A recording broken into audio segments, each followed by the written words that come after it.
Assalamualaikum warahmatullahi wabarakatuh. Selamat siang, salam sejahtera bagi kita semuanya. Om Swastiastu, Namo Buddhaya, salam kebajikan bagi kita semua. Puji syukur kita panjatkan kehadirat Allah Subhanahu wa Ta'ala yang telah memberikan nikmat dan karunia-Nya kepada kita semua.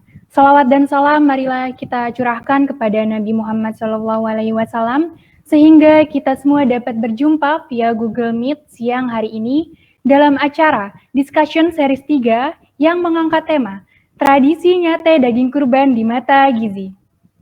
Yang saya hormati, Wakil Dekan 3 Fakultas Psikologi dan Kesehatan, Bapak Dr. Handes Haji Muhammad Arifin SAG.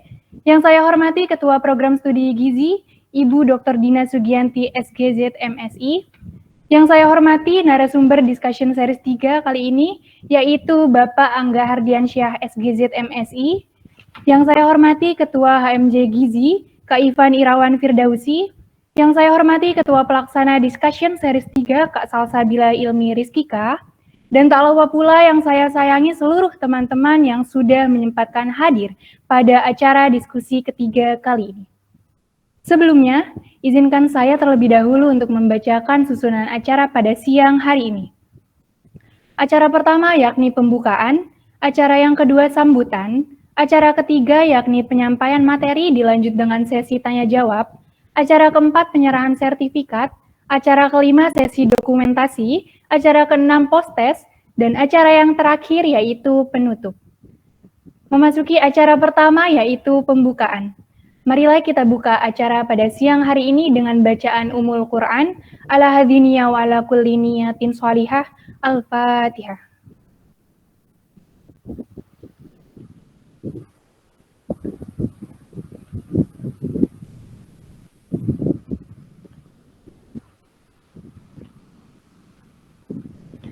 Acara selanjutnya yakni sambutan yang akan disampaikan oleh Ketua Pelaksana Discussion Series 3. Kepada Kak Salsabila Ilmi Rizkika, waktu dan layar dipersilahkan.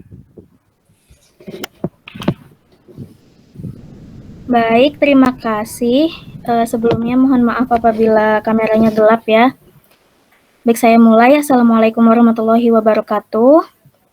Yang terhormat Bapak Dr. Handes Haji Muhammad Arifin SAG MHum selaku Wakil Dekan FPK. Kemudian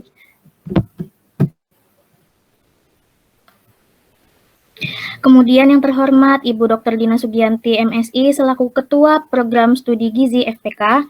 Yang saya hormati juga Bapak Angga Hardiansyah SGZ MSI sebagai pemateri acara Discussion Series yang ketiga pada periode tahun 2023 ini. Kemudian yang saya hormati Kak Ivan Irawan Firdausi selaku Ketua HMJ Gizi periode 2023. Kemudian yang saya banggakan para panitia dan peserta yang telah turut andil mengambil bagian untuk berkontribusi dalam acara Discussion Series pada siang hari ini. Saya selaku Ketua Pelaksana Discussion Series ingin mengucapkan banyak terima kasih kepada panitia yang telah berkontribusi untuk menyukseskan acara pada siang hari ini. Kemudian saya ucapkan terima kasih banyak pula kepada pemateri yang telah meluangkan waktunya untuk mengisi acara diskusi dengan tema Tradisi Nyate Daging Kurban di Mata Gizi pada siang hari ini. Tak lupa terima kasih kepada para peserta yang telah hadir dengan antusiasme luar biasa untuk berpartisipasi dalam acara walaupun dalam kondisi siang terik seperti ini. Tujuan diadakannya Discussion Series ini diantaranya adalah untuk berbagi dan sharing ilmu, pengetahuan, dan wawasan seputar gizi yang bermanfaat bagi kita semua dengan diskusi materi yang nantinya dipaparkan oleh pemateri kita yang berwawasan dan expert dalam bidangnya. Kemudian saya berharap acara ini dapat menjadi wadah untuk mendapatkan pengetahuan gizi dengan cara yang menyenangkan. Semoga acara ini dapat berjalan dengan baik dan lancar. Semoga materi yang diberikan juga dapat menjawab antusiasme dan bermanfaat bagi kita semua. Apabila ada kekurangan maupun kecacatan yang disengaja maupun tak disengaja dalam jalannya acara ini, saya mohon maaf sebesar-besarnya. Mungkin sekian, terima kasih atas waktu dan perhatiannya. Wassalamualaikum warahmatullahi wabarakatuh. Waalaikumsalam warahmatullahi wabarakatuh. Terima kasih kepada Kak Salsabila selaku Ketua Pelaksana atas sambutannya. Sebelum masuk ke acara inti, aku punya pantun nih untuk teman-teman semua. Hari Minggu tiduran santai, sambil menatap layar HP di siang hari. Sebelum masuk ke pemaparan materi, izinkan saya untuk memperkenalkan diri. Halo semuanya, saya Putri Nurizana Harahap, selaku moderator yang akan memandu jalannya acara diskusi hari ini dengan tema Tradisi Nyate Daging Kurban di Mata Gizi. Sebelum kita lanjut, aku mau tanya-tanya sebentar nih sama teman-teman diskusi yang sudah hadir di room ini. Teman-teman boleh on cam dulu yuk biar kelihatan wajah gantengnya dan wajah cantiknya. Yuk segera yuk on cam yuk. Oh iya, teman-teman kabarnya gimana nih pada siang hari ini? Semoga nggak ngantuk ya di jam-jam rawan waktunya tidur siang ini. Karena kan pertemuan kita ini untuk menambah pengetahuan ya, jadi harus tetap semangat sampai akhir acara.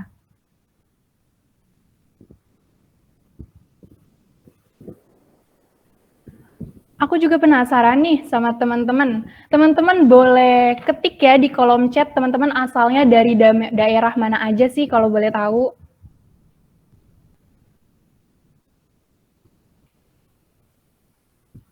Wah, Pekalongan. Dari Pati, Jawa Tengah.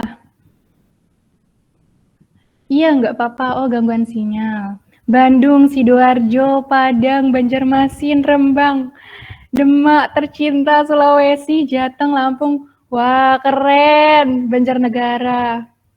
Wah, dari seluruh daerah yang ada di Indonesia ya. Bogor. Oke. Terima kasih ya teman-teman atas antusiasnya. Semoga kita semua selalu dalam keadaan sehat walafiat dan selalu dalam perlindungan Allah Subhanahu wa taala. Oh iya, teman-teman bisa absen dulu ya. Pastikan teman-teman sudah absen supaya nanti bisa dapat sertifikatnya. Link absen bisa teman-teman akses di kolom chat. Aku beri waktu selama 2 menit gimana untuk mengisi absen.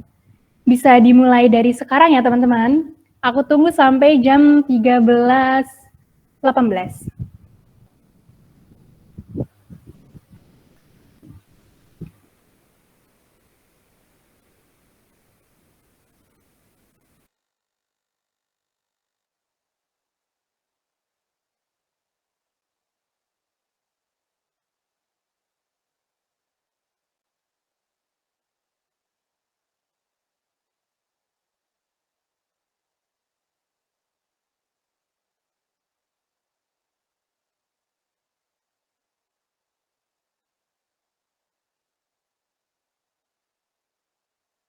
Oh iya teman-teman maaf, jadi ternyata jam di laptopku dengan jam di HP beda.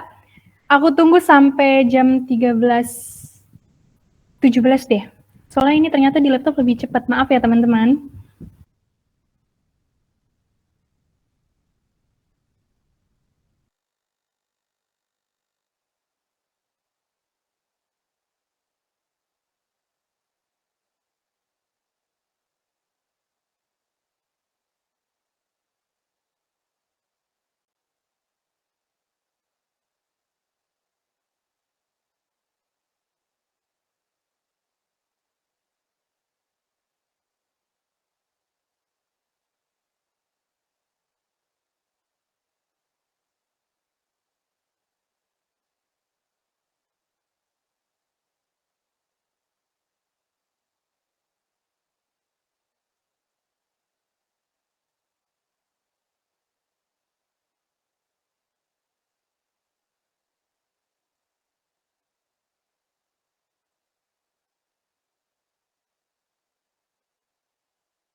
Asal instansi itu mungkin bisa sekolah atau universitas.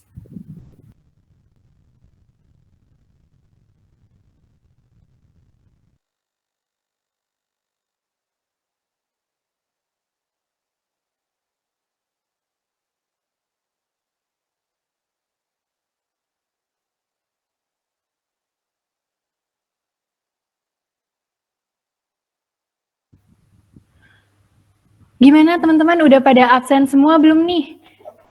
Kalau sudah, kita lanjut ya.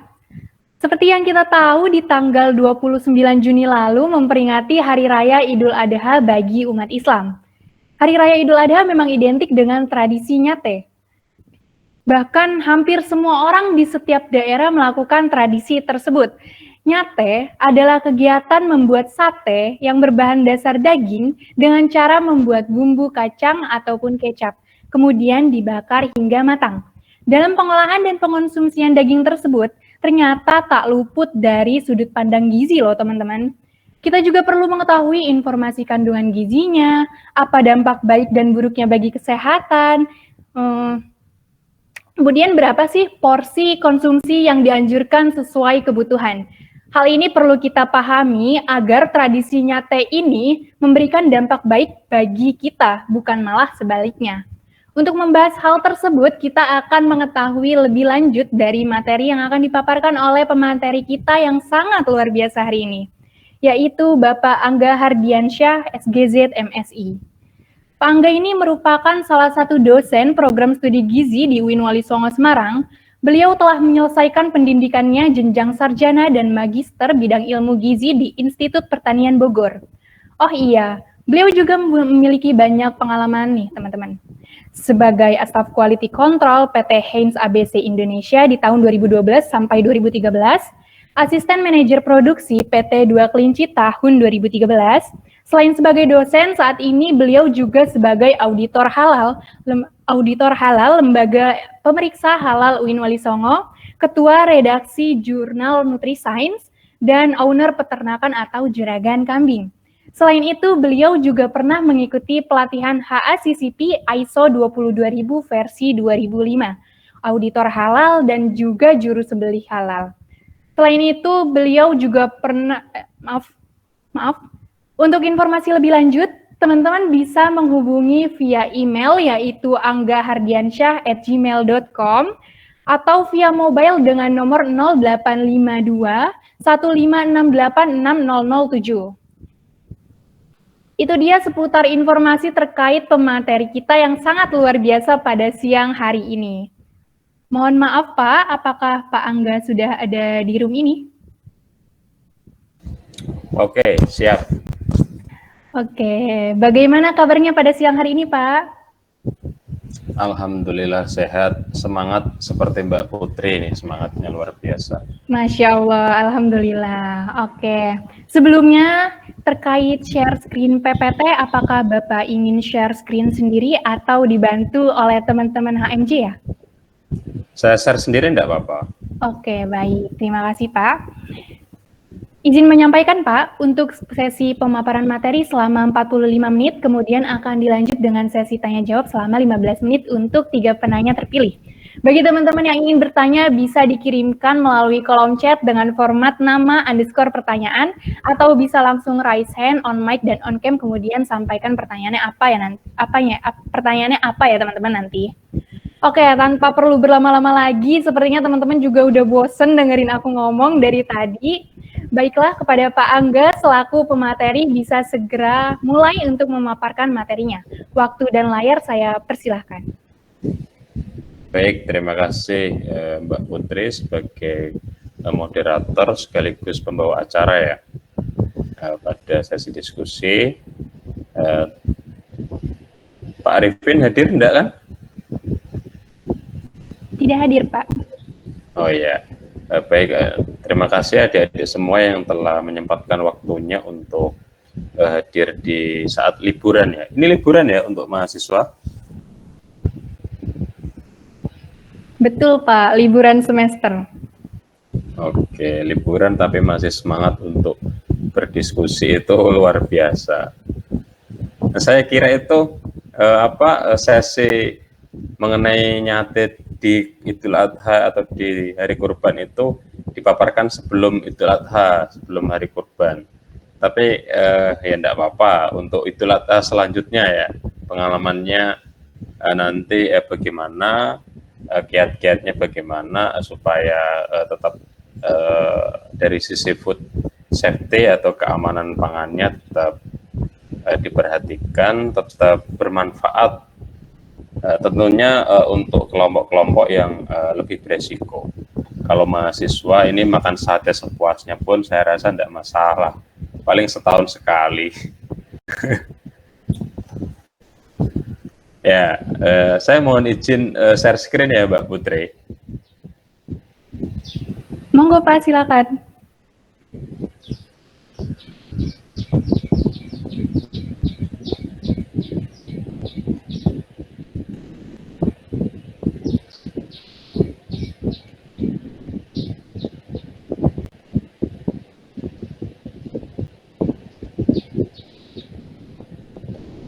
Apakah sudah terlihat? Sudah terlihat jelas, Pak.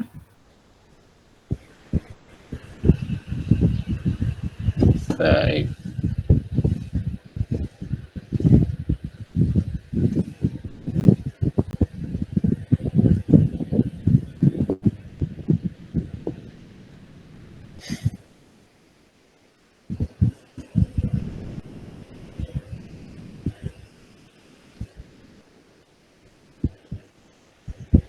Oke, jadi saya menyampaikannya ini santai ya, mengenai nyate atau tradisi konsumsi daging kurban dengan cara yang lazim dilakukan ya, atau banyak diaplikasikan memang pada saat kita memasuki hari raya kurban atau hari raya Idul Adha. Nah, dalam perspektif gizi ini, apakah benefit atau beresiko sebenarnya nyate itu di Idul Adha atau di hari raya kurban? Sebelum saya masuk ke substansi nyatenya, mungkin saya sedikit menyampaikan mengenai perintah dan hikmah dari berkurban. Jadi perintah berkurban itu muncul di beberapa firman Allah ya. Salah satunya di surat Al-Kautsar ayat 2 dan di surat Al-Hajj ayat 28 yang intinya kita diminta untuk meneladani apa yang dilakukan oleh Nabi Ibrahim. Bahwa Nabi Ibrahim itu diperintahkan untuk mengorbankan putranya saja beliau berkenan. Artinya ketundukan dan kepatuhan terhadap Allah Subhanahu wa taala itu melebihi kasih sayangnya terhadap makhluk, bahkan terhadap anaknya. Jadi kalau bisa ini nanti pada saat berkorban itu memang yang dipilih adalah hewan yang baik atau sempurna. Sempurnanya apa? Dari sisi tentunya dari sisi syarat, dia cukup umur, kemudian dia sehat, gemuk, tidak cacat. Nah, di sini memang selain sebagai dosen, saya juga sebagai peternak ya, tentunya menyediakan berbagai macam hewan kurban juga, pada khususnya di kambing. Saya juga berprofesi sebagai juru sembelih halal. Jadi kurban ini tadi disyaratkan memilih hewan yang sebenarnya yang disukai oleh pemiliknya dan memiliki syarat tadi, syarat kesehatan maupun syarat umur. Nah, kemudian pada hari raya Idul Adha ini banyak sekali yang mendapat hikmah. Yang pertama adalah hikmah dari si sohibul korban sendiri dalam hal keikhlasannya, ya, sodakohnya, dia memiliki kelapangan hati, kepuasan hati untuk berbagi.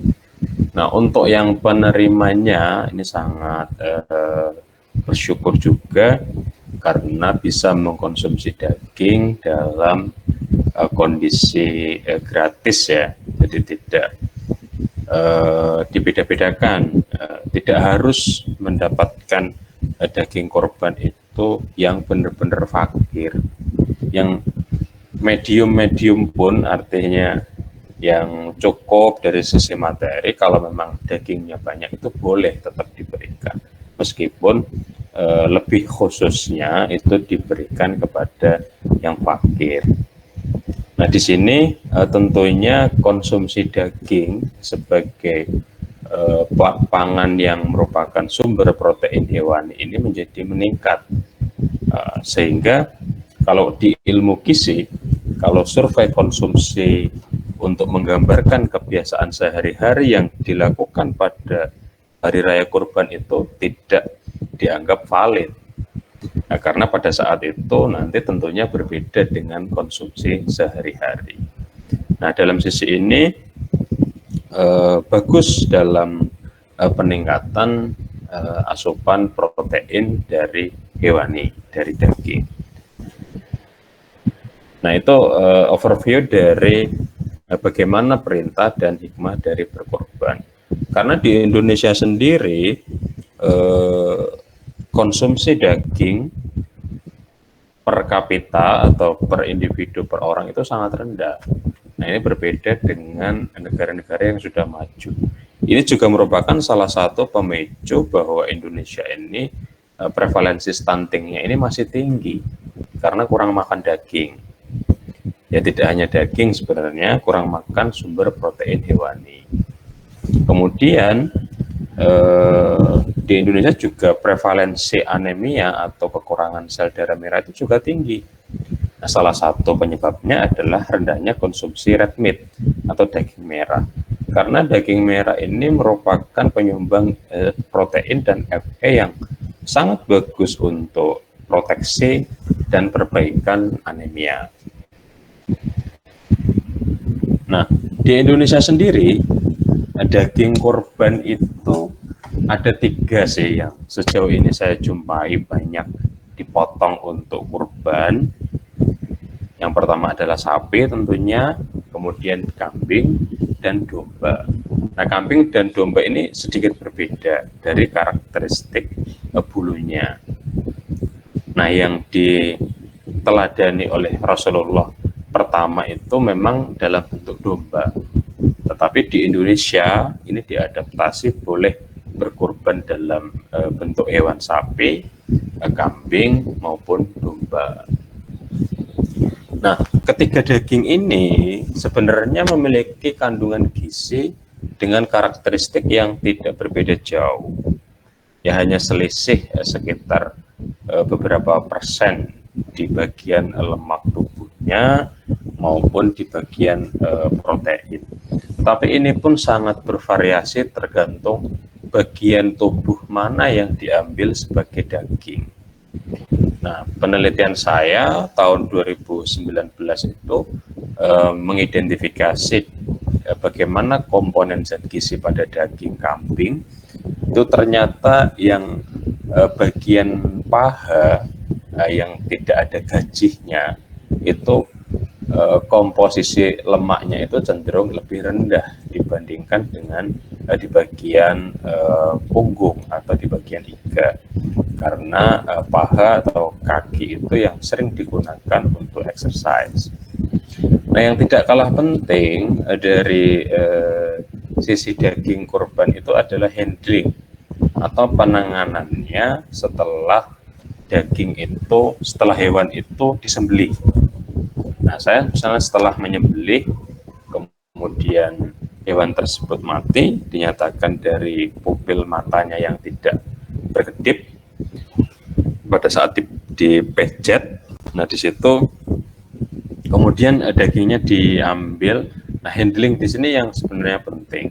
Pentingnya dari aspek apa? Dari aspek kebersihannya. Nggak boleh nanti daging dicampur dengan jeroan, karena jeroan itu merupakan sumber kontaminasi dari mikroba.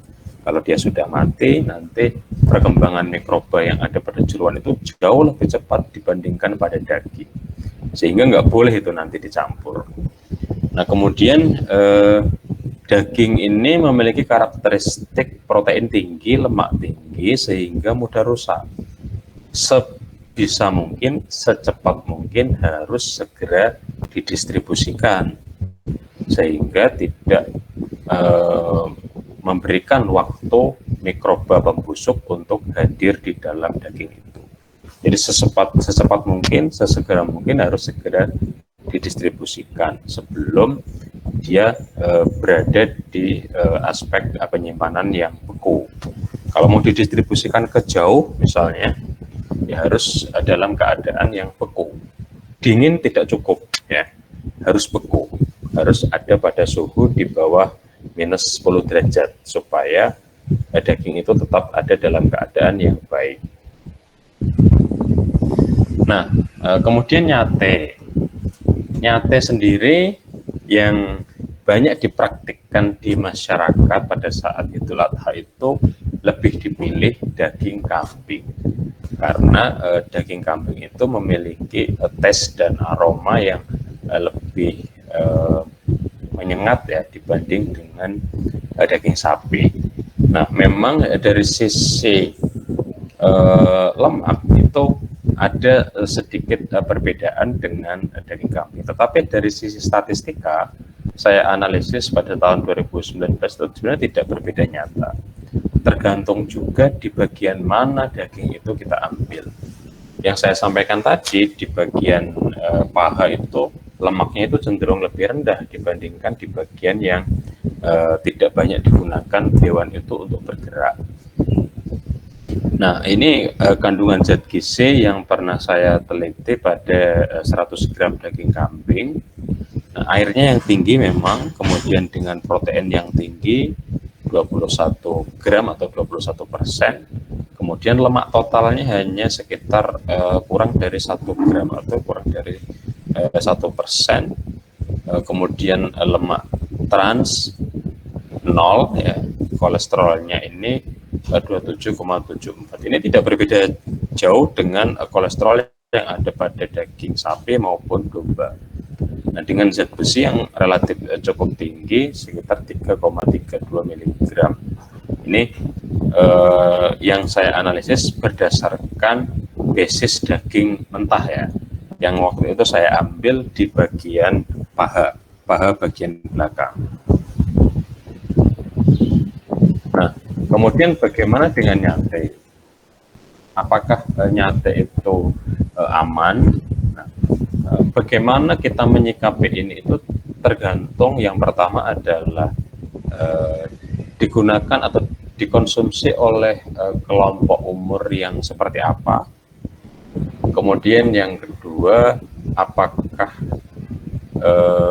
porsinya itu berlebihan atau tidak. Yang pertama adalah pada kelompok umur anak dan remaja.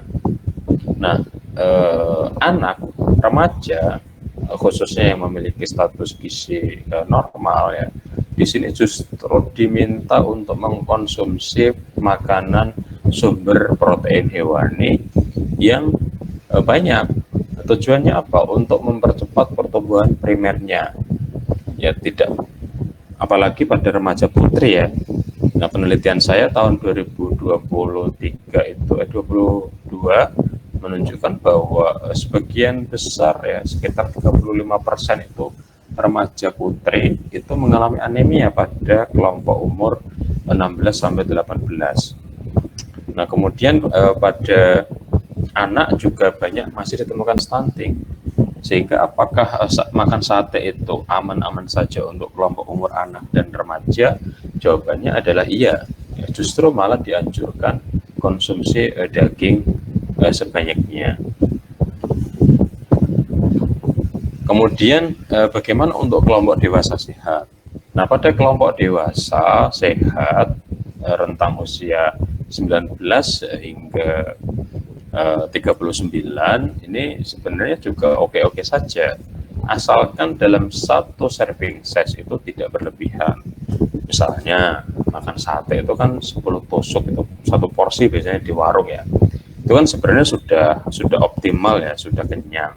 Tapi kalau makannya sampai 30 tusuk atau sampai 40 tusuk, ya bisa-bisa dia diare. Loh, kenapa kok bisa diare padahal satenya nggak pedes? Ya bisa saja karena enzim pencernaan itu tidak akan mampu menetralisir jumlah protein, jumlah lemak dalam sekian banyak yang dia tidak biasa makan dengan kondisi seperti itu. Berbeda dengan misalnya masyarakat Eropa yang sudah terbiasa banyak makan daging, enzim-enzim pencernaannya dia akan tetap oke-oke saja. Tapi untuk populasi di Indonesia dihantam satu kali bakar sate itu nanti makan 30-40 tusuk, ya sebagian besar akan diare. Diarenya itu karena memang enzim pencernaannya nggak mampu untuk merespon kondisi yang tidak biasa seperti itu. Oke, kemudian yang ketiga, bagaimana untuk kelompok dewasa yang kegemukan, bahkan sampai obesitas, atau yang beresiko. Beresiko itu tentunya misalnya memiliki penyakit-penyakit kardiovaskuler, seperti hipertensi, diabetes, atau penyakit-penyakit jantung koroner, atau yang sudah memiliki masalah-masalah di bagian kardiovaskuler. Kemudian untuk lansia juga masuk dalam kelompok berisiko. Bagaimana menyikapinya? Apakah dia tidak boleh makan sate sama sekali? Boleh, ya, dengan catatan-catatan. Yang pertama catatannya adalah sebisa mungkin makan satenya itu porsinya tidak banyak.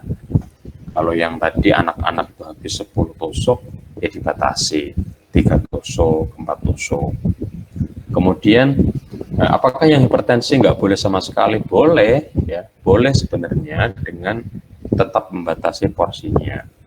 Yang tidak kalah penting adalah pada saat nyate untuk kelompok yang beresiko ini, sebaiknya yang bagian lemak atau yang bagian gajinya itu dihilangkan. Biasanya kan sate 5 potong atau 4 potong daging, itu kan salah satunya itu diambil gaji, ya, gaji itu atau lemaknya. Nah, tujuannya adalah untuk meningkatkan taste, ya, rasanya supaya lebih gurih, dan untuk memudahkan di dalam pembakaran sate itu. Nah, ini khusus yang kelompok berisiko, sebisa mungkin menghindari yang itu, karena di situ lemak dan kolesterol yang menumpuk. Nah, kalau anak-anak makan itu, ya it's okay, tidak masalah, kecuali anaknya dalam kondisi yang berisiko, obesitas misalnya. Oke. Nah, kesimpulannya pada konsumsi yang sesuai anjuran dan tidak melebihi batasan, konsumsi daging kambing tidak menaikkan tekanan darah atau meningkatkan kolesterol di dalam tubuh. Ini hasil diskusi di penelitian saya tahun 2019. Bisa teman-teman akses di Google Scholar saya. Nah, nyate pun demikian, ya, asalkan tidak berlebihan dan masih di dalam batasan, itu tidak menaikkan tekanan darah secara signifikan ataupun meningkatkan kolesterol secara signifikan. Yang bahaya itu yang bagaimana dia sudah beresiko, ya, tetapi konsumsinya tidak dibatasi. Jadi masalahnya adalah di porsi yang dikonsumsi, dan yang kedua adalah dia masuk kategori kelompok mana di dalam batasan-batasan ini. Apakah dia dalam kelompok sehat, apalagi masa pertumbuhan, atau justru kelompok-kelompok beresiko yang seharusnya membatasi konsumsi daging seperti ini. Suara saya masih didengarkan, ya? Masih, Pak. Ya. Nah, saran penyajian sate, diambil yang daging, jangan banyak lemaknya. Ada yang kadang nyate itu milih jeroan. Nah, apakah konsumsi jeroan nggak boleh sama sekali? Untuk kelompok-kelompok yang berisiko sebaiknya menghindari, karena kolesterolnya relatif lebih tinggi. Nah, tadi sebisa mungkin diambil dagingnya saja, yang ada gajinya dieliminasi, karena disitulah sumber lemak dan sumber kolesterol. Kemudian kalau doyan, sebisa mungkin diperbanyak ininya, garnisnya atau bumbu pendampingnya. Biasanya di tradisi saya, tradisi di masyarakat kita, ada yang dikonsumsi bersama dengan bawang merah, ada yang dikonsumsi bersama dengan tomat atau keduanya, ada yang dengan kol, ada yang dengan kemangi, dengan selada air. Nah, semua itu sangat dianjurkan. Nah, yang pertama adalah bawang merah. Bawang merah ini yang masih mentah, dia mengandung komponen-komponen minyak atsiri dan gugus fenolik yang di situ sangat bermanfaat sebagai antioksidan. Nah, di sini bisa menetralisir adanya lemak yang tinggi pada saat dikonsumsi, pada saat daging itu dikonsumsi. Jadi dia berperan sebagai antioksidan, melindungi sistem kardiovaskuler. Begitu juga dengan tomat. Nah, tomat di situ tinggi likopen, seratnya juga tinggi, antioksidannya tinggi. Nah, bagi orang-orang yang beresiko mengkonsumsi daging bersamaan dengan ini akan meminimalisir resiko itu muncul. Nah, begitu juga dengan kemangi, mentimun, atau kol. Jadi di sini garnish atau pemberian bumbu atau rempah yang dipotong-potong dalam keadaan mentah itu sebenarnya sangat bagus ya, sangat bagus untuk menetralisir atau meredam efek tidak baik dari lemak yang berlebihan saat mengkonsumsi sate. Kemudian yang kedua, pada saat sate itu disajikan dengan kecap atau dengan kacang. Nah, sebaiknya ini dikonsumsi secukupnya saja, terutama pada kelompok yang beresiko.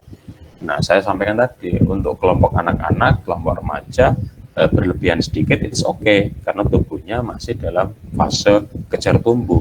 Tetapi untuk kelompok-kelompok yang berisiko seperti diabetes, hipertensi, atau yang sudah memiliki penyakit kardiovaskuler di area jantung, nah ini sebaiknya diminimalkan. Nah, diminimalkannya bisa diberikan dalam jumlah yang sedikit, atau kalau doyan tidak ditambah sama sekali ya tidak apa-apa, tergantung seleranya. Nah, tadi yang tidak kalah penting, rempah-rempah atau pendampingnya tadi yang dari kelompok bumbu atau kelompok sayur atau kelompok buah diperbanyak. Kemudian yang harus diperhatikan adalah porsinya. Jadi nggak boleh berlebihan untuk kelompok-kelompok yang berisiko. Bahkan pada kelompok yang tidak berisiko pun, kalau dia tidak biasa makan daging, langsung makan daging dalam jumlah banyak, gastrointestinalnya, sistem pencernaannya nggak siap. Karena enzim-enzim tidak terbiasa merespon susunan komponen makanan seperti itu. Berontaklah dia, diare. Nah, dari saya tetap nyate saja dengan memperhatikan aspek-aspek keamanan dan bagaimana penyajian yang baik.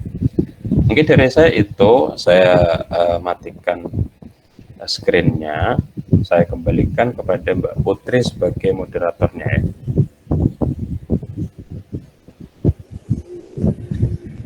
Baik, terima kasih kepada Pak Angga yang telah memaparkan materinya yang sangat informatif.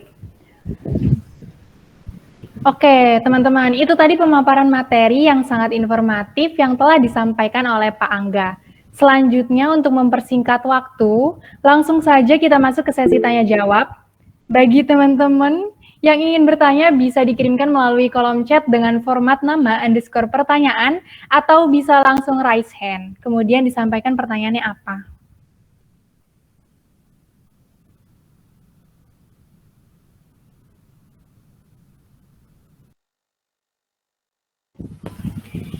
Baik, Mbak Cici Nu Aisyah, silakan. Assalamualaikum warahmatullahi wabarakatuh. Izin memperkenalkan diri, nama saya Cici Nur Aisyah, panggilannya Aisyah, gap year dari SMK 3 Linggabuana Purwakarta, jurusan sanitari, siswi dari Yes Entrepreneur. Izin bertanya Pak, jadi saya itu kan punya anemia atau saya juga sebagai pasien di poli dalam, TBC, terus juga tiroid dan asma gitu, jadi bronkitis asma. Terus juga memang kekurangan darah, jadi memang kalau gampang gampang pusing gitu ya, gampang bener-bener kekurangan darah tuh kalau misalkan lama duduk atau lama berdiri memang gampang pusing gitu. Terus juga untuk makanan gimana caranya Pak buat makanan yang bisa terjaga gitu, jadi biar mendapatkan gizi yang baik, makanan seperti apa yang sesuai dengan budget ataupun ekonomi yang sangat menipis gitu Pak. Sih. Baik, pertanyaan yang sangat menarik. Pak Angga, apakah ingin langsung dijawab atau ditampung terlebih dahulu? Ya, terserah, monggo. Baiknya bagaimana? Langsung dijawab saja ya Pak, gimana? Ya, boleh. Baik, Mbak Cici. Ada beberapa kendala ya tadi, ada TB ya. TB-nya masih pengobatan, kalau boleh tahu? Masih Pak. Jadi sekarang bisa dibilang pertemuan ketiga gitu. Ya, saran pertama namanya TB itu adalah mengeliminasi mikroba yang dia sangat tahan atau resisten. Sehingga pengobatannya ini harus dalam durasi waktu yang relatif panjang sesuai dengan arahan dokter. Biasanya ada yang diberikan treat 3 bulan, ada yang 6 bulan, tergantung bagaimana diagnosis awalnya. Nah, saran pertama itu yang harus dieksekusi dengan disiplin. Nah, itu yang pertama, TB-nya harus dieksekusi dengan disiplin, artinya minum obatnya harus teratur, nggak boleh bolong. Nah, kemudian yang kedua ada penyerta. Nah, penyerta itu berupa anemi. Nah, anemi ini harus dilihat dulu HB-nya sebatas berapa. Jika HB-nya ada dalam kisaran kurang dari 12, maka anemianya masih ada. Nah, bagaimana kalau uangnya terbatas, padahal daging itu mahal, gitu ya? Nah, jadi pada saat kita bisa mengakses makanan, nah tentunya utamanya adalah dari makanan. Nah, sumber zat besi itu tidak hanya dari daging ya, sebenarnya dari sayur-sayuran yang hijau, warna hijau tua, seperti bayam, kemudian kangkung. Nah, di situ juga terdapat HB atau besi, ya, terdapat besi, bukan terdapat HB, tapi terdapat zat besi yang bisa berkontribusi terhadap perbaikan anemia. Meskipun progresnya tidak secepat dari daging, tapi tidak ada salahnya tetap mengkonsumsi sayuran yang berwarna hijau tua.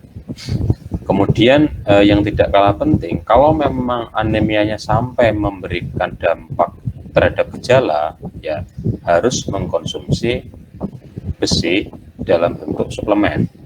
Ya. Suplemen itu bisa didapatkan secara gratis di puskesmas, ya, seperti tablet tambah darah yang diberikan kepada wanita usia subur. Mbak Cici Nur Aisyah ini masuk dalam kategori wanita usia subur. Jadi mendapatkan tablet tambah darah di puskesmas itu free, boleh, ya. Nah, di situ bisa dikonsumsi 1 kali sehari atau 2 kali seminggu, tergantung gejala yang dirasakan. Nah, kalau memang malu atau tidak mau mengakses ke puskesmas, bisa beli tablet tambah darah yang ada di apotek. Nah, bisa yang efektif saya bukan promosi ya, maksudnya opsinya ada seperti Sangobion, itu boleh. Ya. 1 kali sehari, nanti selama 1 bulan itu akan bisa memberikan dampak terhadap perbaikan anemianya. Jadi saran saya itu, yang pertama tadi TB-nya, yang kedua tentang anemianya. Mungkin itu yang bisa saya sampaikan. Bagaimana Mbak Cici, apakah sudah cukup menjawab pertanyaannya? Jadi kan Pak, waktu di Idul Adha tuh Aisyah tuh makan daging, tapi kenapa pusing? Apa karena punya panic attack atau kayak lemah jantung? Jadi emang gampang basah tangan, kaki, terus kayak mual, apa ya? Ya mungkin entah kebanyakan atau gimana, padahal enggak gitu. Kayak biasa aja sedikit, dan apalagi kalau misalkan makan pedas memang suka batuk. Jadi apa sih si tenggorokan apa ya, steroidnya mungkin ya apa gimana, jadi melebar kan tenggorokan tuh. Jadi kalau memang pedes tuh suka batuk, padahal es udah lama banget berhenti, tapi kalau pedes memang susah, makanya suka batuk-batuk tuh mungkin pedas atau memang karena daging yang berlebih atau dagingnya yang pedes gitu Pak. Oke. Nah, kalau daging saya rasa tidak ke arah sana ya. Arah yang mungkin bisa memicu terjadinya masalah di dalam saluran itu tadi adalah pedasnya itu. Dengan kondisi pedas itu bisa merangsang saluran yang ada di pernafasan maupun di kerongkongan, ya, di saluran gastrointestinal. Di situ terjadi confuse yang memungkinkan terjadi masalah, apalagi sudah memiliki resiko itu. Jadi memang pedas asam yang sangat itu akan merangsang gastrointestinal maupun sistem pernapasan bagi orang-orang yang tidak toleran. Kalau dagingnya saya rasa enggak.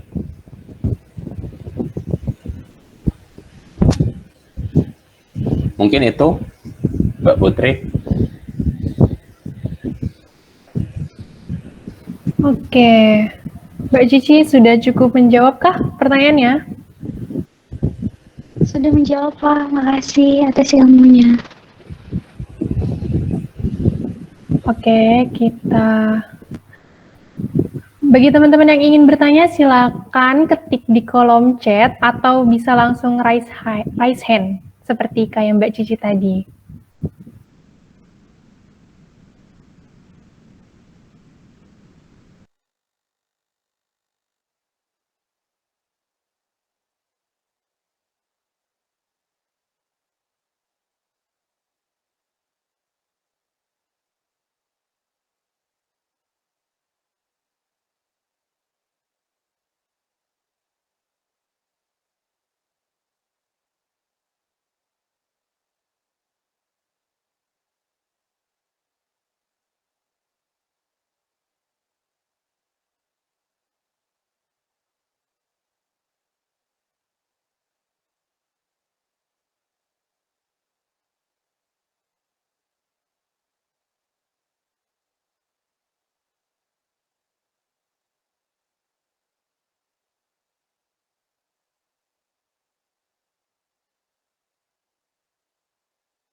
Oke, kepada Kak Sylvia, silakan.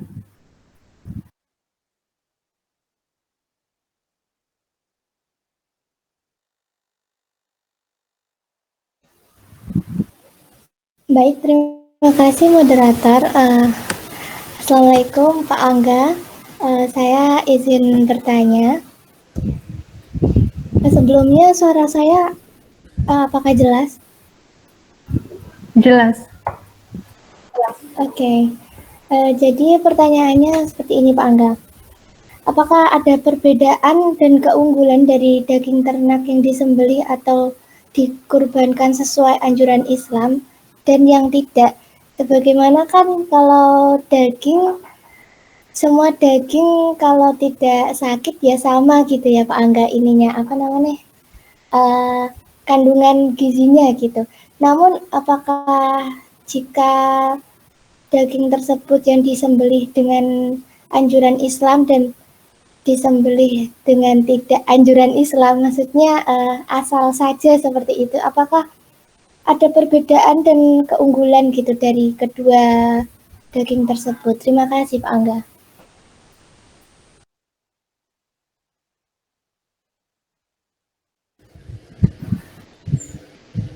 Langsung saya jawab, Mbak Putri. Silakan, Pak. Baik. Ya, jadi kalau ditanya perbedaannya, yang disembelih dan yang tidak ada. Nah, dari aspek apa? Yang pertama dari aspek kualitas dagingnya. Nah, kualitas dari sisi kandungannya yang pertama. Nah, daging yang tidak disembelih, ini pada saat saya mengikuti pelatihan Juleha, ya, juru sembelih halal, ya, daging yang tidak disembelih itu karena darahnya itu tidak banyak yang keluar. Padahal yang ingin dikonsumsi itu kan dagingnya, proteinnya, bukan darahnya. Nah, karena darahnya yang tidak banyak keluar atau dia terperangkap di dalam daging itu, nah di situ ternyata dia memiliki kerawanan di dalam kontaminasi mikroba yang lebih cepat. Jadi pada saat dia disimpan di dalam suhu ruang dibandingkan daging yang sudah disembelih dan darahnya itu mengalir keluar banyak, nah di situ dia relatif cepat busuk dibandingkan dengan daging yang disembelih. Ya, sehingga apa? Dari sisi rantai proses pengolahan pangan, daging yang disembelih itu memiliki keunggulan dalam aspek food safety-nya, kontaminasi dari mikroba. Nah, kemudian daging yang tidak disembelih, nah di sini karena darahnya tadi itu masih ada di sana, nah kalau dia dimasak ya dan dia dikonsumsi, itu rasa tes amis darahnya itu beberapa masih terasa. Jadi freshnya, misalnya kita nyate itu kan kalau dagingnya baru itu kan rasanya fresh ya. Nah, kalau dagingnya ini daging yang dari yang hewan yang tidak sembelih, apalagi hewan yang sudah mati tanpa adanya pengeluaran darah, di situ tes kesegarannya itu nggak ada, ya, kurang fresh. Nah, saya sering nyate ya daging yang baru disembelih dengan daging yang sudah menginap saja itu berbeda, apalagi yang tidak disembelih. Nah, dari sisi kualitas itu tentunya tidak sama. Ya, dari sisi kualitas tidak sama, kualitas dari organoleptik maupun dari sisi food safety-nya itu tidak sama. Nah, kemudian dari sisi analisis kandungan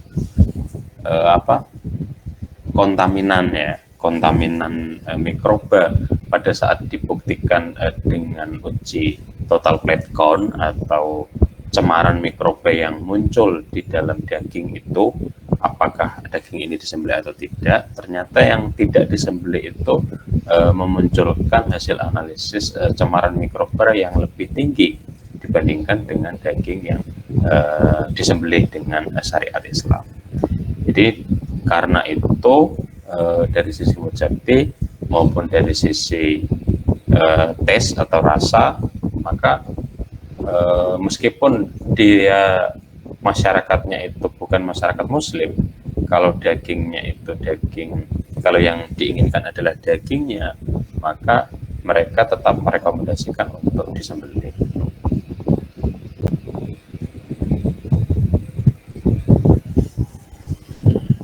Baik, apakah pertanyaannya sudah cukup menjawab, Mbak Sylvia? Sudah sangat cukup menjawab. Terima kasih Mbak Moderator dan Pak Angga. Ya, sama-sama.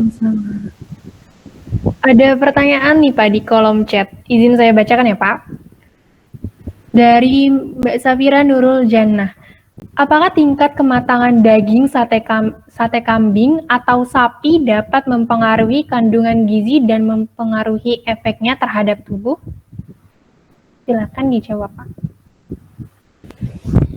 Ya, nah ini dari sisi protein ya. Kalau dari sisi protein, lemak itu sebenarnya tidak ada jauh perbedaan. Jadi antara yang dikonsumsi matang sempurna maupun setengah matang itu sebenarnya dari sisi protein itu tidak berbeda signifikan. dari sisi protein, dari sisi lemak, atau dari sisi kandungan gizi yang kita inginkan dari daging, Fe-nya, proteinnya, lemaknya, itu sebenarnya tidak beda jauh, ya. Tidak ada perbedaan yang signifikan. Tetapi dari sisi food safety, dari sisi keamanan pangan, direkomendasikan dikonsumsi dalam keadaan yang matang sempurna. Kenapa?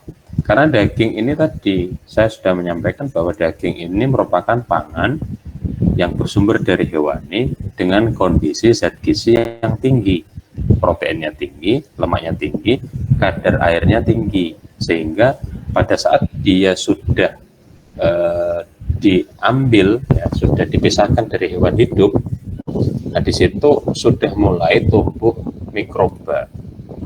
Mikroba yang ada di lingkungan maupun mikroba yang berasal dari internal daging itu sudah mulai tumbuh. Kalau yang dikonsumsi atau yang dibakar setengah matang itu adalah daging yang sudah disimpan relatif lama, nah ini beresiko. Nah, diarenya akan lebih banyak peluangnya muncul.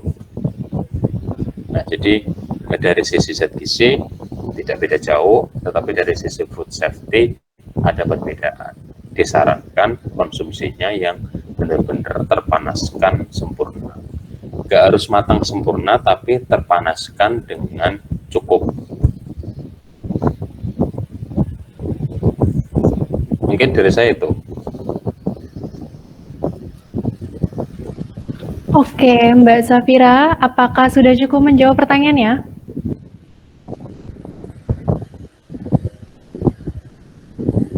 Oke, siap. Di sini ada satu pertanyaan lagi, Pak, tapi saya serahkan ke Bapak apakah ingin menjawab atau diakhiri saja? Tidak apa-apa, dijawab aja. Terakhir, oke, siap. Izin saya bacakan, Pak, dari Mbak Putri Dewi Masyitoh. Apakah mencuci daging merah sebelum dimasukkan ke dalam kulkas itu mempengaruhi kualitas daging dan kandungan gizinya? Silakan dijawab, Pak. Ya, sebenarnya pencucian itu tidak disarankan. Ya, kenapa? Kecuali tidak disarankan kenapa? Karena air yang digunakan untuk mencuci itu ada kemungkinan di situ juga mengandung mikroba, sehingga mencuci daging setelah dari hasil penyembelihan itu justru kadang-kadang bisa meningkatkan resiko kontaminan dari mikroba yang ada pada air, kecuali airnya itu sudah sterilisasi, ya, dipanaskan atau ada klorin di sana, ya, disterilisasi dengan bahan kimia atau dengan suhu. Kalau airnya adalah air kran, nah lebih baik tidak. Yang pertama, dia justru meningkatkan kadar air, nah itu beresiko menurunkan mutu. Yang kedua tadi, meningkatkan paparan terhadap mikroba, itu justru meningkatkan resiko. Nah, yang menjadi catatan adalah pada saat daging korban itu didistribusikan, saya tadi sudah menyampaikan, jangan sampai daging itu dicampur dengan jeroan. Dan handling daging itu, lingkungan pencacahan, lingkungan pengemasan itu harus bersih sebenarnya. Sehingga pada saat dia sudah masuk plastik dan tidak sempat diolah, langsung masuk ke kulkas, tidak perlu dicuci. Tetapi pada saat pembungkusan itu kok misalnya panitianya belum paham mengenai itu, ya, dicampur dengan jeroan, ya mau nggak mau kita harus mencucinya. Kalau dicampur, kalau tidak dicuci, ya cepat rusak juga gitu. Mungkin itu yang bisa saya sampaikan. Baik, apakah sudah cukup menjawab pertanyaannya Mbak Putri Dewi?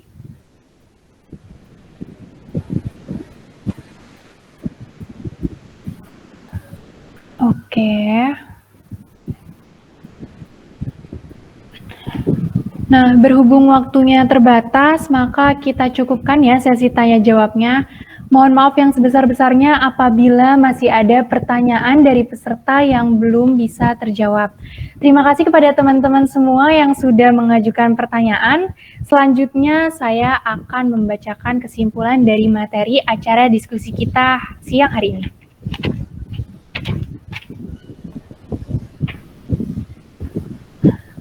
Perintah berkurban sudah ada di surat Al-Kautsar ayat 2 dan juga surat Al-Hajj ayat 28. Prevalensi stunting di Indonesia masih cukup tinggi karena tingkat pengonsumsian protein hewani yang juga masih rendah. Kemudian untuk karakteristik daging sapi, kambing, dan domba itu tidak begitu berbeda secara signifikan dalam hal kandungan gizinya. Tapi tergantung bagian tubuhnya. Bagian paha itu cenderung lebih rendah lemak dibandingkan bagian iga dan bagian lainnya. Hal ini dikarenakan bagian paha itu lebih sering digunakan untuk exercise. Kemudian, daging itu mudah untuk terkontaminasi oleh mikroba. Oleh karena itu, harus segera didistribusikan atau diolah agar daging yang kita konsumsi masih dalam keadaan yang baik. Dalam 100 gram daging kambing itu terdapat kadar air, protein, lemak total, karbohidrat, kolesterol, dan juga zat besi. Nah, cara mengonsumsi sate dengan aman itu ada 2. Yang pertama itu bisa diperhatikan porsi pengonsumsian daging. Dagingnya itu tidak boleh berlebihan dan harus disesuaikan dengan kebutuhannya, terutama pada kelompok yang beresiko. Kemudian pilih bagian daging yang sedikit atau bebas lemak. Bisa juga disajikannya bersama dengan bersama bawang merah mentah, buah tomat, kemangi, mentimun, kol, atau juga boleh menggunakan kecap. Akan tetapi penggunaan kecap ini perlu dibatasi dan secukupnya saja. Oke, itu dia kesimpulan dari saya. Kepada Pak Angga dipersilakan untuk memberikan closing statement kepada seluruh peserta yang sudah hadir pada acara diskusi hari ini. Ya, kalau dari saya tetap nyate aja.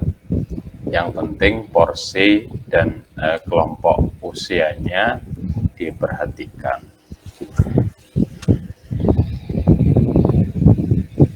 Oke, apakah ada lagi, Pak? Cukup. Yang perlu ditindaklanjuti adalah makan sate. Oke, siap. Terima kasih Pak Angga atas closing statement yang telah disampaikan. Memasuki sesi selanjutnya yaitu penyerahan sertifikat kepada pemateri. Bagi yang bertugas, dipersilakan. Saya persilakan kepada Kak Salsabila Ilmi Rizkika selaku Ketua Pelaksana untuk menyerahkan sertifikatnya kepada pemateri.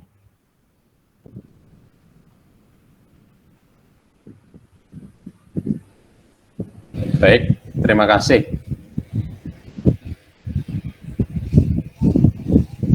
Saya terima dengan lapang dada.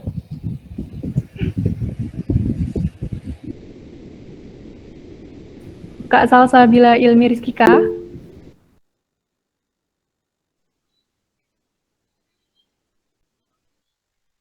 Ya. Oke, mungkin untuk bagi yang bertugas bisa didokumentasikan terlebih dahulu ya. Saya hitung dari sekarang. 1, 2, 3. Apakah sudah? Satu kali lagi ya, Pak. 1, 2, 3. Oke.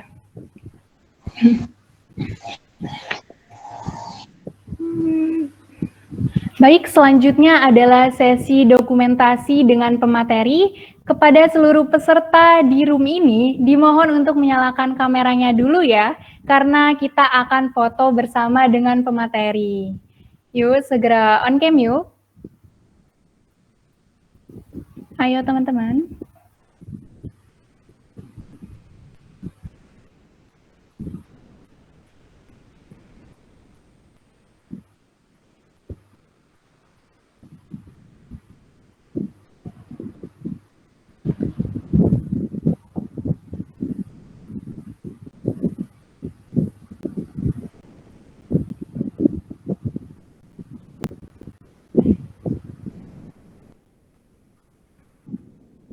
Wah, udah mulai kelihatan nih wajah cantik dan wajah gantengnya.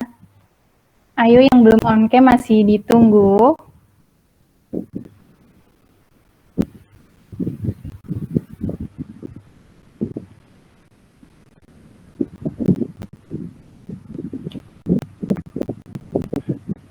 Oke, sudah siap semuanya? Aku hitung mundur ya, dari 3. 1, 2, 3. Gaya bebas boleh? Lagi. 1, 2, 3. Terakhir. 1, 2, 3. Oke, terima kasih kepada teman-teman semua yang sudah on cam. Wah, kelihatan nih, jadi kelihatan wajah ganteng dan cantiknya.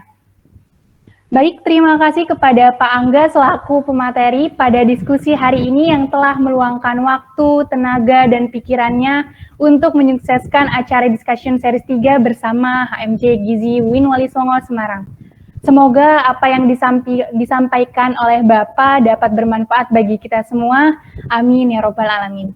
Untuk Pak Angga, apabila ada acara lain dan ingin meninggalkan room, saya persilahkan. Baik, terima kasih juga kepada Mbak Putri dan tim. Saya izin keluar ya, semoga bermanfaat. Amin. Terima kasih Pak. Sehat selalu.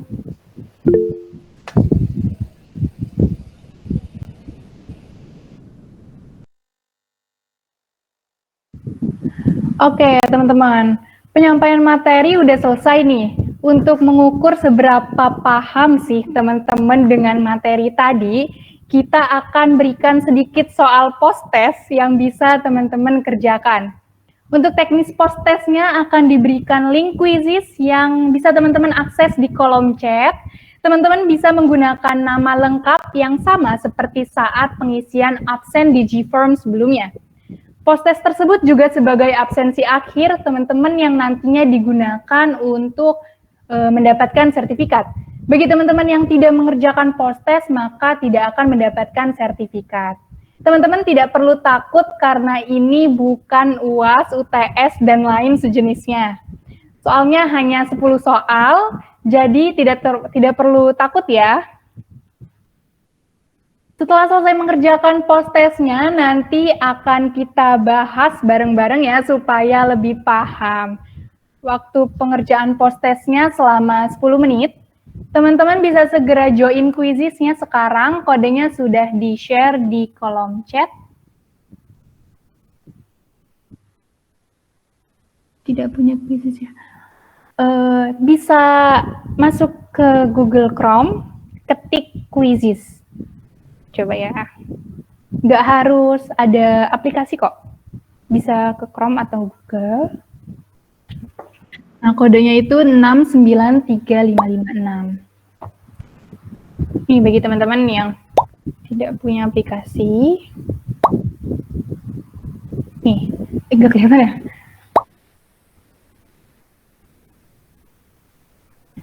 Bisa ketik di Chrome, Quizzes, Quizzz.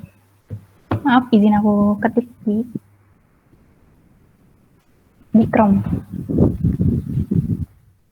Aku kasih waktu selama 10 menit ya untuk teman-teman join dulu ke quizzesnya.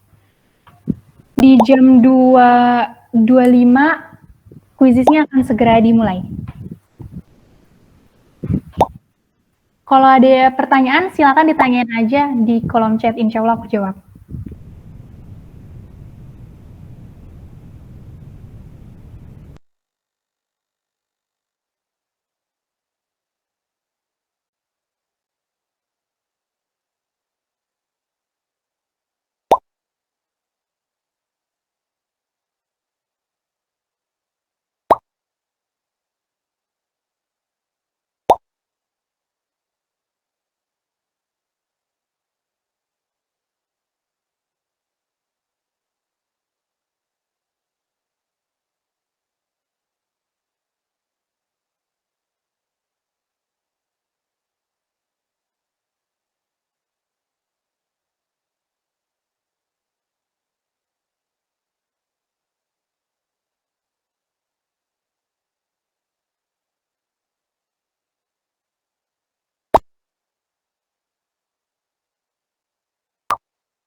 Jangan lupa ya teman-teman, Jo ini itu pakai nama lengkap ya sesuai dengan nama yang teman-teman isi di link Gform sebelumnya.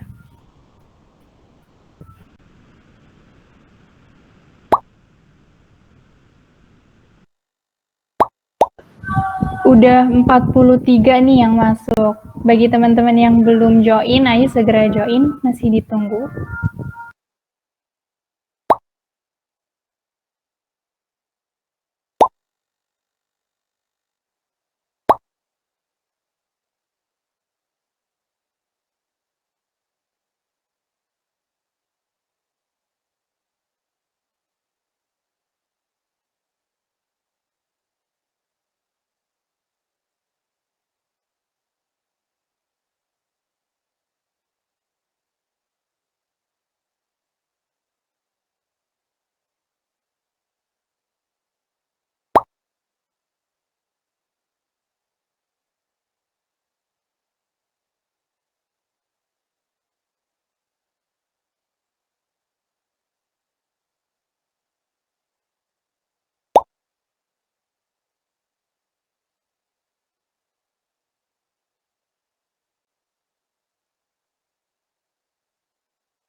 Izin mengingatkan kembali, pengisian postes ini merupakan absensi akhir dari kegiatan kita di hari ini. Bagi teman-teman yang tidak mengisi link absen di awal dan juga tidak mengikuti postes, maka tidak akan mendapatkan sertifikat. Masih kami tunggu selama 5 menit lagi di Quizzes.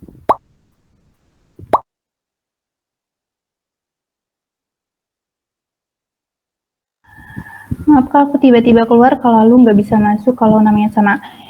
Untuk Mbak Rizky Barokah nggak apa-apa, pakai nama lain mungkin bisa diganti Rizky Barokah hanya 2 gitu.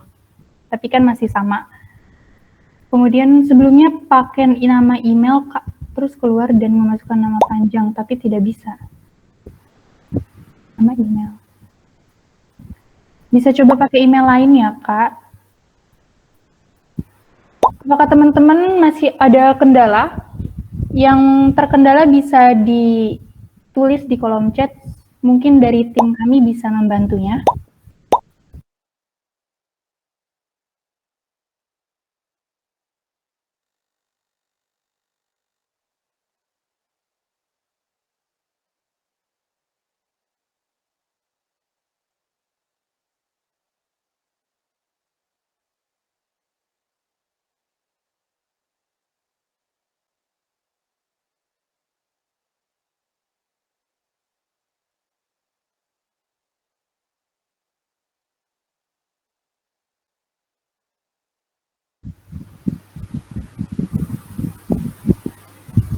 Untuk Mbak Siti Nurfadila, kalau semisal sudah pakai email lain masih tetap nggak bisa, bisa dicoba, bisa disingkat aja ya namanya juga nggak apa-apa.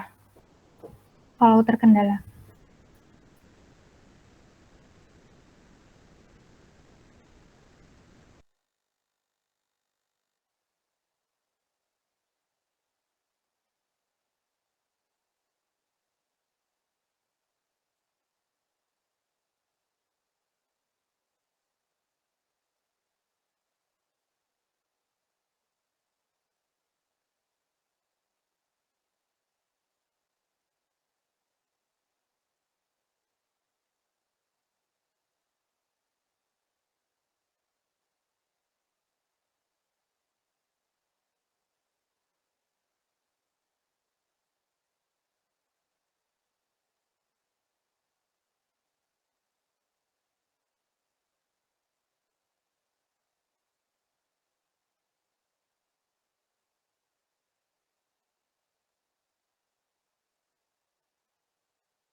Oh iya, izin menyampaikan teman-teman, jadi untuk nanti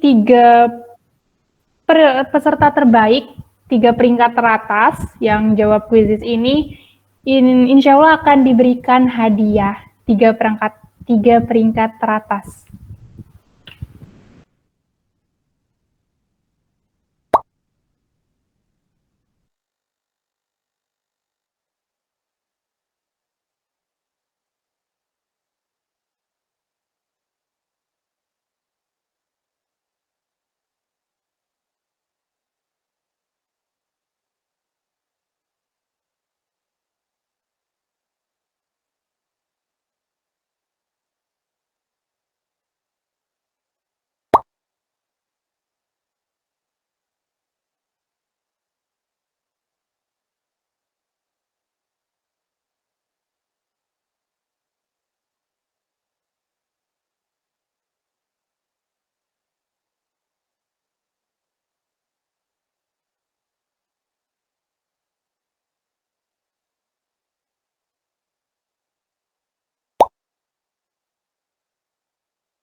Teman-teman, aku mau tanya sebelumnya, oke. Apakah ada yang sudah masuk terus keluar, kemudian pas masuk lagi nggak bisa? Apakah ada yang seperti itu kendalanya? Iya Kak, saya Kak. Oke, ada lagi kah yang seperti itu? Bisa on mic atau bisa tulis di kolom chat.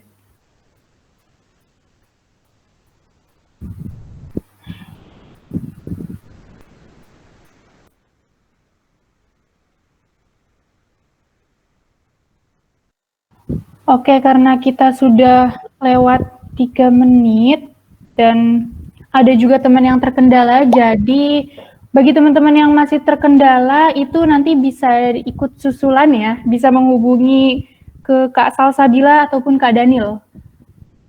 Nomornya ada di grup, di redaksi, ketika di redaksi grup bisa dicek, bisa teman-teman PC ke Kak Daniel atau Kak Salsabila, supaya bisa mengikuti kuis susulan. Oke? Baik, untuk teman-teman yang udah join bisa bersiap-siap karena akan kita mulai. Aku hitung mundur ya. Oh, udah diketik. Oke, 1, 2, 3.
sudah selesai waktu pengerjaan kuisisnya karena sudah 10 menit lebih juga ya teman-teman. Kita lihat 3 peringkat teratas dari yang udah ngerjain kuisisnya. Loading nih. Sabar ya teman-teman.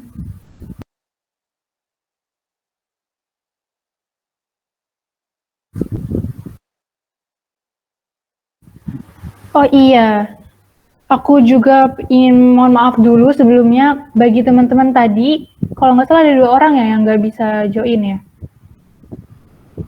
Ternyata setelah tim berdiskusi, kita nggak bisa, nggak ada pengerjaan kuis susulan lagi, dikarenakan setelah ini akan ada review materi. Jadi aku mewakili teman-teman HMJ semuanya mohon maaf ya, karena tidak jadi ada kuis susulan. Tapi bagi teman-teman yang terkendala, bisa di SS buktinya, terus dikirim ke Kak Salsabila atau Kak Daniel, supaya bisa dapat sertifikatnya. Supaya bisa tetap dapat sertifikat. Jadi teman-teman yang terkendala tinggal SS aja buktinya kalau teman-teman ini terkendala ikut kuis, terus di PC ke Kabila atau Kak Daniel supaya teman-teman bisa tetap dapat sertifikatnya. Oke, di scroll ke atas tadi siapa yang 3 teratas? Itu nomornya sudah diketik di kolom chat ya. Bisa di chat ke situ. Kak Rizky Barokah kalau nggak salah tadi, sama Kak siapa ya? Aku lupa. Sama Kak Dewi Anggita. Bisa chat ke Kak Salsabila. Mohon maaf ya sebelumnya. Oke, peringkat 3 teratas. Yang pertama itu ada Kak Abiyu, yang kedua ada Abi Kamal Arofi, dan yang ketiga ada Resti Gitsilia. Wah, tepuk tangan dulu untuk teman-teman kita ini. Oh, keren banget. Oke, kita langsung aja lanjut ke review materi.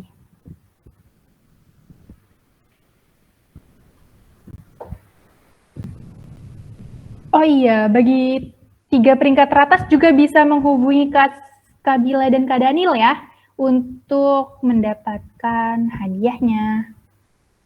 Selamat ya, sekali lagi selamat pada 3 peringkat teratas. Tapi teman-teman semua yang udah ikut kuis juga nggak kalah keren. Aku apresiasi untuk teman-teman semuanya yang udah ikut. Oke, kita lanjut ke review materi.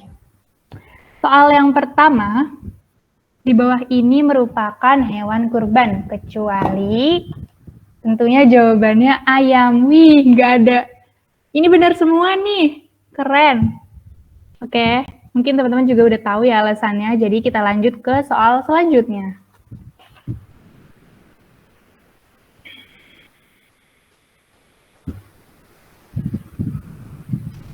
Berapa kandungan protein dalam setiap 100 gram daging kambing? Jawabannya itu 21,2 gram. Oke, wah ini ya, bisa ingat ya. Aku aja kadang lupa. Oke, lanjut ke soal selanjutnya.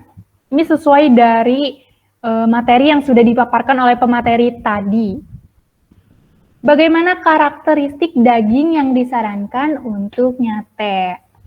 Nah, sesuai dari materi yang udah dipaparkan oleh pemateri sebelumnya, daging yang baik itu ya, yang maksudnya yang baik untuk dikonsumsi, itu teman-teman bisa pilih daging yang sedikit atau bebas dari lemak. Kemudian teman-teman juga bisa pilih daging yang warnanya itu merah, yang seger gitu, yang kelihatannya seger, yang berwarna merah, terus kenyal, dan juga tidak berbau dan sejenisnya. Lanjut ke soal selanjutnya.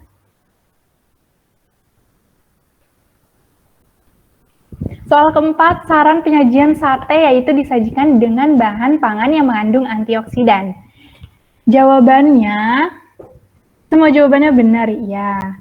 Tapi ini nggak hanya bawang merah, tomat, dan kecap ya teman-teman. Di sini juga seperti yang dipaparkan oleh pemateri, di situ juga sempat bisa disajikan bersama dengan kemangi, mentimun, kol, dan lainnya, dan sayuran lainnya.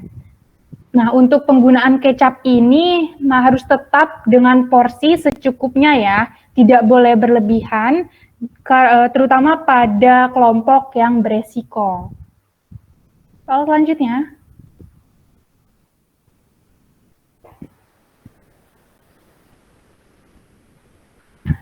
Soal ke-6. Berapa kadar kolesterol dalam 100 gram daging kambing? Jawaban yang benar itu 27,74 mg. Oke. Jawabannya tuh mirip-mirip, jadinya kadang kita suka terkecoh. Jadi aku masih bisa ngertiin kalau teman-teman tuh kalau ada yang masih salah jawabannya. Karena aku juga suka gitu kok.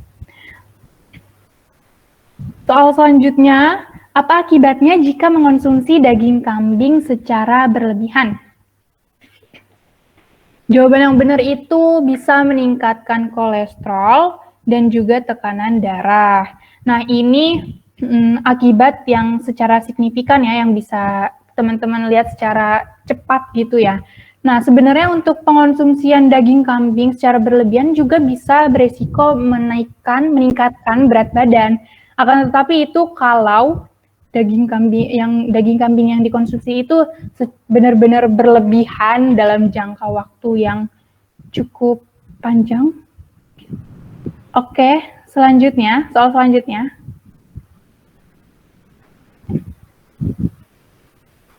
Bagaimana cara orang-orang kelompok beresiko mengonsumsi sate? Jawaban yang benar itu bisa dengan mengurangi atau menghilangkan lemak dalam sate. Oke, benar. Nah, ini ketiga jawaban lainnya ini tentunya justru malah bisa meningkatkan ini ya, dampak-dampak negatif. Dengan konsumsi bersama garnis, iya. Nah.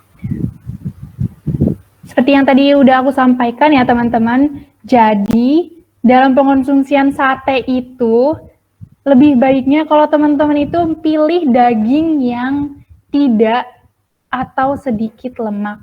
Kemudian bisa ditambahin dengan sayuran-sayuran hijau seperti tadi kemangi, kol, mentimun, atau bisa dengan buah tomat. Oke, lanjut ke soal selanjutnya.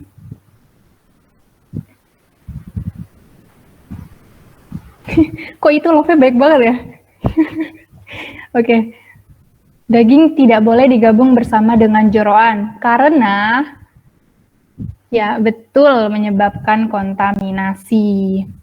Nah, daging seperti yang disampaikan oleh Pak Angga ya tadi, antara daging dengan jeroan itu harus dipisahkan dan tidak boleh disatukan karena jeroannya ini bisa menyebabkan kontaminasi.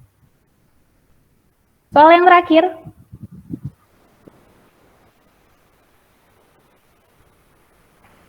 Bagaimana kesannya ikut acara discussion series? Oke, ini pertanyaan bonus ya teman-teman. Jadi teman-teman dapat bonus 1 soal dari tim HMJ. Tepuk tangan dulu dong untuk HMJ.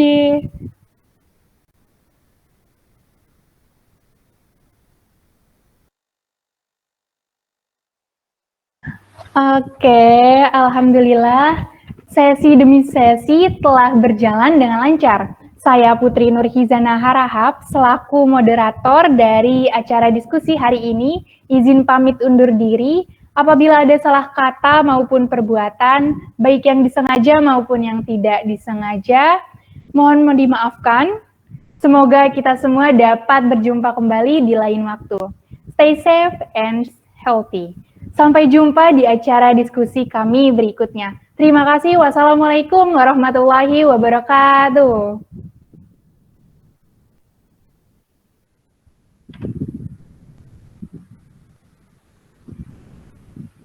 Terima kasih semuanya yang udah join. Semoga ilmunya bermanfaat.